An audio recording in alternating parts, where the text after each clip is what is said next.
What's up, guys? We are working on the Colorado still. I'm gonna go ahead and get this rear mounted radiator set up 100% in here. Now, before I move on to cutting the cab up, removing the firewall, etc., I want to go ahead and finish the project I've already started, just so I don't have to worry about it no more. I want it to where it will have room to flow air and also go out.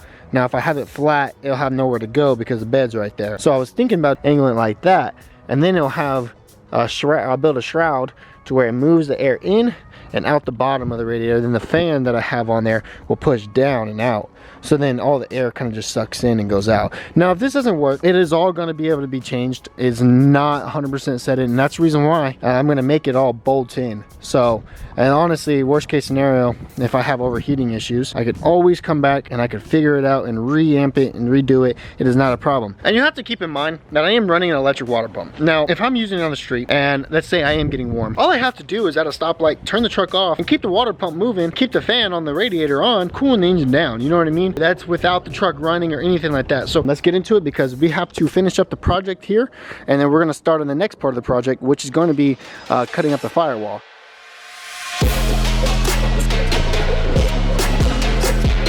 Alright, so I got all the brackets just tacked up one on each. Now I can go ahead and unclamp it, pull the radiator out all the way, and then go through and actually melt that whole bracket in, and also onto the frame and everything like that. So I was kind of just waiting to get like a for sure whether or not I was going to run it like this, and I am for sure going to run it like this. So the angle is going to be pointed like downwards like this. I'm going to go ahead and get it all melted in and just go from there. So.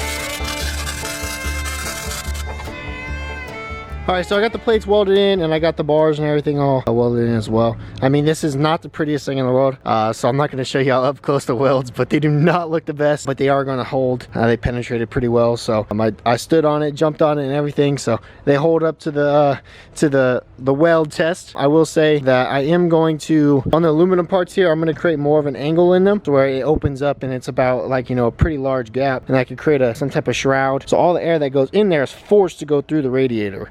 So that's the goal with it, and that's the reason why I angled it forward like that. I'm gonna go ahead and just throw some primer on it.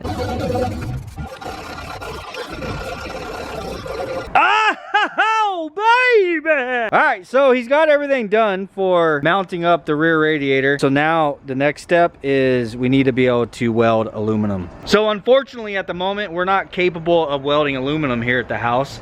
But what's cool is my welder can do TIG. I just have to get the handle for it and stuff, but I don't know. That's something I'm gonna work on, is getting the stuff that we need here for welding aluminum, because I'm gonna need that as well. But at least all the steel work is done on the back of the frame, so this is going to be the section where the radiator will just bolt up. You'll be able to through bolt it and be able to access the bolts from the bottom of the truck. So hell yeah, came out nice. You threw a coat of primer on there so nothing rusts, because we still have a lot more stuff to do to the frame. Eventually we will, at the end, just go ahead and paint the entire frame so it looks presentable. But moving on, I don't know if you guys noticed, the cab is back on, but unfortunately the cab is not where it needs to go. It actually has to go a good 3 or 4 inches forward, but we can't because now the motor is in the way. Did you explain to them that you moved it back? Yeah, I explained that I moved it back and then up. So it moved back 3 inches and up 1 inch, and I told them basically it's for weight bias, you know, traction stuff. Yeah, so with the engine further back, you're moving the weight further towards the back of the vehicle behind that imaginary center line of the front spindles, so to try to keep the weight off the front, and then also to help with the transfer of weight. It's better for the engine to sit higher rather than lower. Not to mention, it's also going to give him more clearance for his oil pan and whatnot.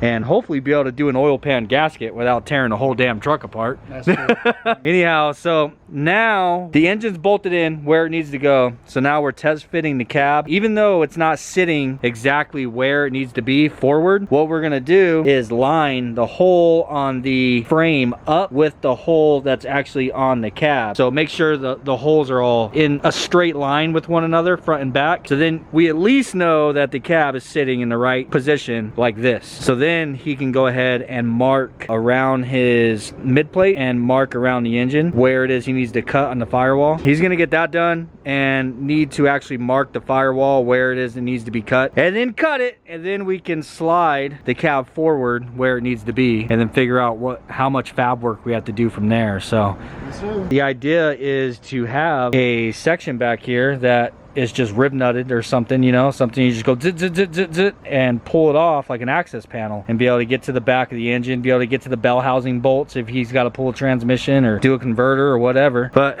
yeah, got a bunch more cutting to do. But the big question is, he moved the engine up an inch. Is he gonna be able to run a stock hood with that ginormous ass thing sitting on top of it? I don't know. I guess this is the moment to really find out. Yeah, remember, I wonder how thick the intercooler is. Oh, it's at least 3 or 4 inches, right? At least. I would say probably 4 inches, bro. Dun dun dun. Yeah, you're already gonna have to make a notch in the hood. Bar. Yeah, that has to be above the hood line. Yeah. It has to be, I right? was gonna clear before, damn it. Yeah, especially adding an intercooler on there. You're gonna need a cowl hood, bro. There's no way around it. I'm just cutting a hole in the hood like Street Racing Channel did. It's gonna be off center too and way too far forward. Did you see what they did now? Yeah, didn't they just create like a new? They put a blower. They put they put the blower. The hat. They put a big blower hat on it. I wouldn't just cut a hole. I mean, temporarily, yeah. No, I just but want no hood for now. yeah, you need to do a cowl hood. No, the cowl hoods are ugly, dude. Yeah, no, well, I mean, on the Colorado, I think what you need is more of like an HD style looking hood. Yeah, not a. I don't even know if they make that. I can't call it what I wanted to call it. But What do you want to fucking call it? one of them ugly hoods. So I was just... It don't look ugly on the Blazer, asshole. No. But they don't make that style for this. The only kind that they make for this, it just looks super awkward. It doesn't look natural. It just looks like the. Well, the thing is this is more like the Blazer. I think looks good with a cowl hood because it looks more like a hot rod, like an old school like hot rod type of truck. Yeah. Where this looks more like a sport truck. Like it looks more sporty than hot roddy. You know what I mean? God damn it, dude. Well, you didn't have to get the high ram, get the low ram. Oh man, it's already too late, dog. Yeah. It'll be fine. I'm trying to get the sleeper look, dude. So we set the fender on here just to see where his wheel would be sitting in the wheel well if we were to just go ahead and scoot his cab back also. But that looks kind of goofy. Anyhow, I'm gonna go ahead and leave you guys with Braven. I got my own work to do in here while he starts centering up his cab, marking that damn firewall, and getting it ready for cutting. I would just cut out what it is you need to cut out right now to get to slide it forward. I wouldn't just do like a big box and just cut everything. I would be as minimalist as you possibly can. Take out the absolute least amount that you possibly can, and then go from there. And then see what it's Worst case scenario, you might have to run a Lexan front windshield. Not doing that.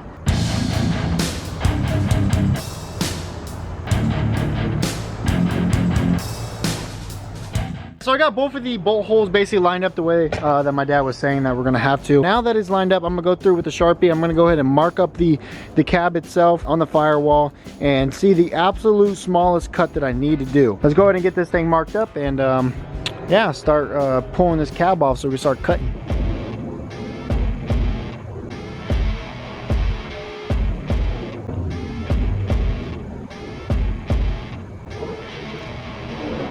All right, now that we got the firewall all marked, like a rough shape of where everything's gonna sit, from the edge of the head here and up, I'm going straight because the fact that I don't know how large the valve covers are gonna be. That's the goal, is just cut it out for now, set the engine back, and once I get everything kind of sitting where it needs to sit, then I will build the firewall. But so far, looking freaking sick. I can't wait for this thing to get done already.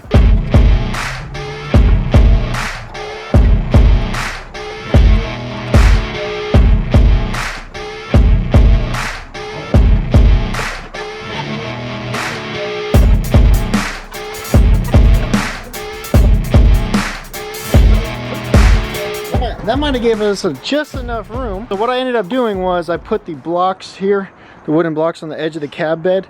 Oh, cab bed. On the edge of the cab on each side.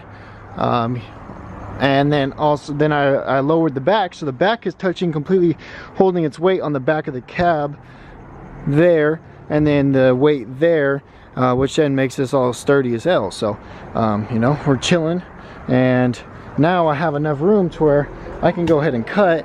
And keep in mind, guys, this engine right here is not of use for me. So getting metal shavings and grind marks and all that kind of stuff in there does not matter to me. Those heads are cracked. That block had spun cam bearings and it needs to be reline honed, so it basically needs all new machine work, and that transmission's cracked too. So that's the reason why it's in the engine bay. The only thing that actually is of value is going to be the headers, and of course my mid plates, but those are all safe, they'll be fine. So yeah, no, I think I'll be good to go ahead and start cutting.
Hey buddy, you cut a big hole. That's a big fucking hole, man. Alright, so now it's time to go ahead and lower this thing back down and bolt it onto the frame just to make sure everything is lined up, and see if we have to make any more clearances, which then we'll just mark that with Sharpie.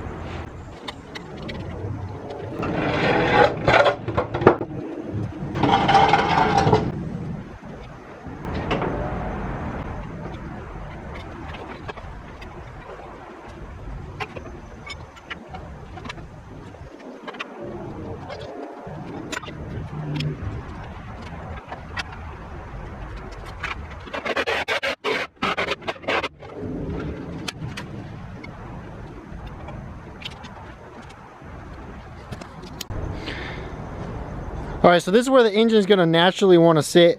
As you can tell, it is inside of the cab. I mean, it definitely it definitely is inside of the cab. I mean, basically what I did was just teeter the front forward and get the front bolts started, both of them, which then whenever I lowered it, automatically sat down where exactly where it wants to sit. Even the rears and the center ones, all 6 of the bolt holes lined up perfectly. I will say that the transmission is definitely sitting up against the trans tunnel. So if that doesn't prove my point of needing to make a custom trans tunnel, then I don't know what does. What I'm going to do is actually going to make a trans tunnel going all the way to the back, like I was saying before. I'm going to go ahead and throw the high rim on here and see how well it sits, which I don't think is going to sit that well.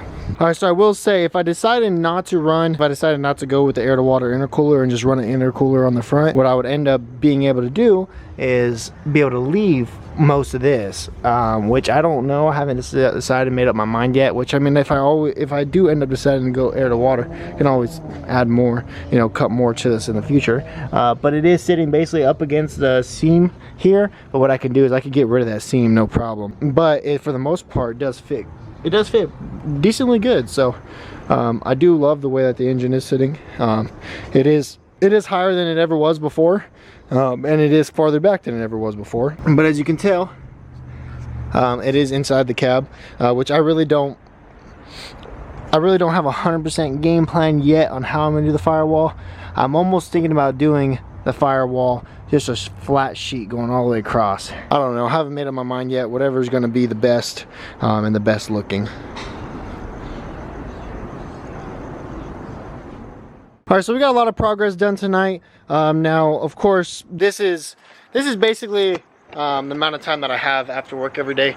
So every single day I come home, I basically come home and I get a decent amount of stuff done on the truck every single day. The reason why I cut that awkward shape out of it is because the fact that I wanted to remove just the material that is going to be in the way. It looks ugly, and of course it's going to be hard to build off of. I have a goal in mind, kind of just brainstorm, and I think the best case scenario is going to be going ahead and going through here and completely cutting all of this out, going all the way down straight, following down in there, going straight in here, cutting across the same line that I cut before, and going across on the other side and doing the same thing, right? Cab, where it goes? Yeah, this is where the cab goes. Why do you want to take more Firewall out, bro? It's perfect. It's literally perfect. What do you mean? Why make yourself more work? You just have to make a cover to cover that now. But that's freaking perfect. You can still keep all the Firewall that you didn't cut out. My problem is going to be running into the fitment issue here. Get rid of this. That's all you gotta do. Just get rid of this. That's it. It'll go straight up, and you'll even clear your windshield and all the support and everything. Whenever you add the intercooler in here, yeah, it's just gonna go straight up. And the only thing that's in the way is this, like what we already talked about getting rid of. That'll make the room for the turbos. True. Like I understand I understand you wanting to do a whole Firewall and kind of make it look cleaner but you're adding yourself a whole lot more work, bro. Like, you think so? Because just doing what is that I'm saying is going to be a flat sheet of material. Yeah, but then you have to recreate where your steering shaft bolts up. Like, at least you still have the option of using your stock brake setup if you can't make like an aftermarket pedal work. Yeah. Or if you run out of funds or patience to continue fabbing, you can literally just put your master cylinder right there and run your stock pedal. Yeah. You know, then come off of that with some new lines. Like, having to like reinvent the wheel on all of this stuff, it's a lot to do at one time. No, for sure. And I understand that, but my biggest thing is like where it is that the brake pedal attaches is going to be, it doesn't matter, you know what I mean? Because the one that I want to run, the cylinder is going to be on the inside. So let me interrupt you. I think having a very large portion of your Firewall still being intact, stock, is a flex. Having your engine moved back and scooted up with 2/3 stock Firewall. That's a flex, bro. Like, yeah. Well, I mean, if anything, I could possibly get rid of this like you were saying and even close in all of that, like make it to where it looks good, close in all of that, and then cut out all of that behind there too. Yeah, you could follow, like, whenever you remove this, follow this and cut that portion, and then just make that portion part of your plate that you have to like make bolt in. Yeah. So now I have the full access of behind, even the high ram and everything. You'll have plenty of freaking clearance. Yeah. Still run stock windshield. Dude, that's literally perfect, bro. I walked out the door right now, I'm like, bam! Holy shit! Yeah. If you'd have went back one more inch, you'd have been fucked. You'd have to redo everything. But yeah, that is perfect. That's what I was thinking. Like, this is where it bolts in and it barely touches. And barely like, touches right there. Straight up, this was kind of like cab off. Let's like Braven's like, let's put the engine here. You know what I'm saying? Yeah. It was kind of just really thrown. Wasn't no science or anything to it. It's just, it looks like, you know, this is a good spot. Yeah, it's kind of perfect. Yeah, and it's kind of as far back as we can get it with the motor plates without getting into the control arm. Yeah, the control arm bracketry and everything like that. And then we also still made it to where we could still access the front bolt on both sides. So. Dude, and it came out perfect. We've got to brainstorm, sleep on it, see what it is we got. You know. I wouldn't sleep on that, bro. I would sleep in your bed. That's gonna be kind of rough. Come on, dog. You know what they say? You can't race a house. You can't race a house, but you can sleep in your car. Yeah, fuck a mortgage. Yeah, right. See, Finance an SS Camaro. right. So my problem is I don't think this would be very comfortable to sleep in here. I've tried when it was full interior and had air conditioning. It wasn't very comfortable. Damn. That is so perfect. I'm stoked to see that. That's a good sight. Well, battery's about to die. So basically for tonight, we're gonna just go ahead and Braven's sleeping brainstorm. in his truck. Yeah, we're just gonna brainstorm. I'm just gonna clean up and we'll jump back on it tomorrow. Hell yeah. Fuck. What's up, guys? So it's currently the next day and I came out here just to work on the truck a little bit more. Basically, I marked with Sharpie all the spots that are touching. That's what I'm going to be working on, is basically clearancing, getting this all cleaned up. Gonna pull the engine out, drop transmission, pull the engine out, and then more cutting on the firewall. Got the engine out all the way, and basically right now what I'm going to do, I want to cut these out. These are the stock motor mount perches, and basically cutting those out is going to be able to get me a good idea of whether I can flip those manifolds up and around the opposite direction. Now, if I'm not going to have enough clearance for maintenance and all that kind of stuff, then I'm just going to keep it up, which is not going to be that big of a deal. But you know, like I said, those are coming out either way.